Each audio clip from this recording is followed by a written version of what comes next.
In this video, we'll cover the remote control tab. So when you launch the HuntControl app, you'll be brought to the dashboard, hit the menu button at the top left, and tap on Remote Control. So the first thing you'll notice is the camera name. It'll bring up the first camera in alphabetical order. So for me, it's behind the barn. You can change the camera by clicking on behind the barn and selecting a different camera. Under the camera name, you'll see the battery indication. HuntControl says our camera's at 100%. Now keep in mind this is not a live indication. The camera will check in once a day if you're set to daily, and it will give you the battery level at the time of check-in. The most accurate indicator is on the timestamp of a photo. You can see the battery indicator. If your picture's at 1 bar and you've stopped receiving pictures, it's more than likely that that camera has died. So be sure to check out your pictures to see the real-time battery indicator. So this camera behind the barn is a mini cam. So your options here are going to be different than a standard camera. And one of those is the camera name. So if you put a camera name, it will show up on the timestamp of every photo taken by this camera. And so in our case, we have named it behind the barn. And on a photo, you will see at the bottom of it that the name will appear there. Next, we have our delay setting. And this is how long the camera will wait before taking the next picture. Now keep in mind with a cellular camera, there will be a natural delay, and it could be 10 seconds to 10 minutes to send a photo depending on how well your cell signal is. On average, it's around 30 seconds. So if you set the delay to 10 seconds, it really could be 30 seconds before it takes the next picture. We'll go ahead and make a change here just so I'll show you. We'll set this camera down to 5 seconds. Now on the Mini, you cannot set it below 5 seconds. You will have the option to, but it will automatically set it back to 5. Next, we have our motion sensitivity options. By default, it's set to 5, which is around medium. With the Mini, you do have multiple sensitivity options, 1 being the lowest and 9 being the highest.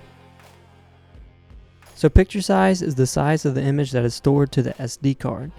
You can select between 5, 8, and 12 megapixels, but the picture size that is sent to you cannot be changed.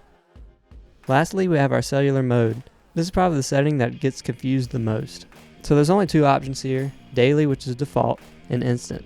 Now this setting is not when pictures are sent to you, but it's when the camera checks in for remote changes. So if it's set to daily, the camera will check in once a day to see if you made any remote changes in the remote control tab. So if you change your delay setting from 10 seconds to a minute, it could take up to a day before that setting is changed because your camera is set to daily to check in once a day for that setting change.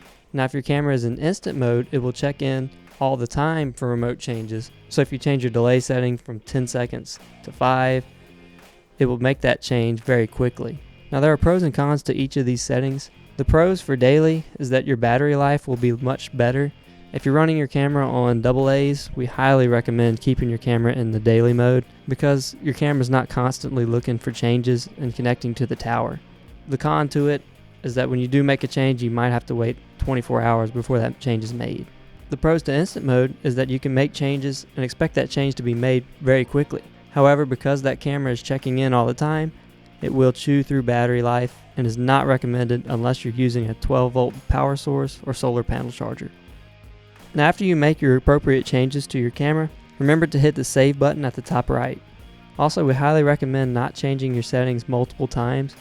Once you make your changes, let that camera check in and make those changes before sending new ones. So you'll get this message after you hit the save button that your settings have been sent to your camera and that those changes will take effect the next time that your camera connects to the server, depending whether or not you're in instant or daily mode when those changes will take effect. Next, I want to show you the setting options for a standard camera. So this was a Mini behind the barn, so let's go to the blind. Now you'll see a few more options here. Now the standard camera does have burst mode, and so that's the first option you'll see here. You can select the burst between 2 and 5 pictures. So if you set the burst mode to 5 pictures, it will take 5 pictures in a row 1 second apart and send all those 5 pictures to HuntControl. Next, you have a camera mode option. So you can set your camera to do photo mode, which is default, or you can set it to take videos. Now the videos are 5-second videos. This cannot be changed. And we have this hard set for multiple reasons, but sending a 5-second video is cheaper on data prices, and also we're the only company to offer species recognition in videos. Next, we have the delay setting, which is the same as the Mini. However, you can set the delay on the standard camera to 3 seconds, but it cannot be any lower than 3. Next we have our time lapse option. It can be turned on and off with the toggle button. If it's lit up, that means time lapse is on.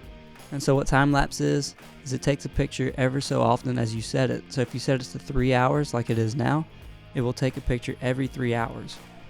You can set this all the way up to 24 hours or all the way down to 1 second. But keep in mind with a cellular camera, 1 second is unrealistic, so make sure you set that around 30 seconds to 24 hours. Next we have the motion sensitivity. It is a little different than the Mini as there's only 3 options: high, middle, and low. By default it comes on high, but if that's a little too sensitive you can change it down to middle or low. Lastly we have our cellular mode, which is the same as the Mini. Again, in instant mode it will chew up batteries, and we do highly recommend keeping your camera in daily mode, especially if you're using AA batteries.